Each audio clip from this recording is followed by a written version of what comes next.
Mbo hari n'ikintu cyezemo isago ku matelefone, hari abantu b'abagore ubusanga bafite nk'abatera nkunga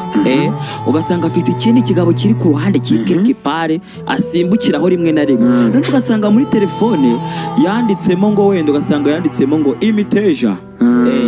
noneho umugabo akamurita dore imiteja iraguhamagaye noneho atuwo numwe duhahira ubwo rero umugabo akavuga uti ubwo wasanga ari wa wundi yajya kugira imiteja iki naho kumbi ni igitera nkunga kiri ku ruhande, urumva abikoze mu isura y'uburyo ati uyu munsi nsuri burya imiteja tuzayihaheje ubwo rero bijya bibaho no mu matelefone ku bantu bashakanye, iyo uzi ko umugore wawe cyangwa umugabo wawe mubangikanye n'abandi muri telefone bumwe mu amazina menshi amazina urayahindura, kandikaho imiteja, ukandikaho ngo ku kazi, ukandikaho ngo motari, kugira ngo nabyumva ntabyumve muri sanse y'ikindi kintu kibi, abyumve mbega ntihimutere gutekereza detaye. None turi ku buryarya bwo mu muryango. Yego,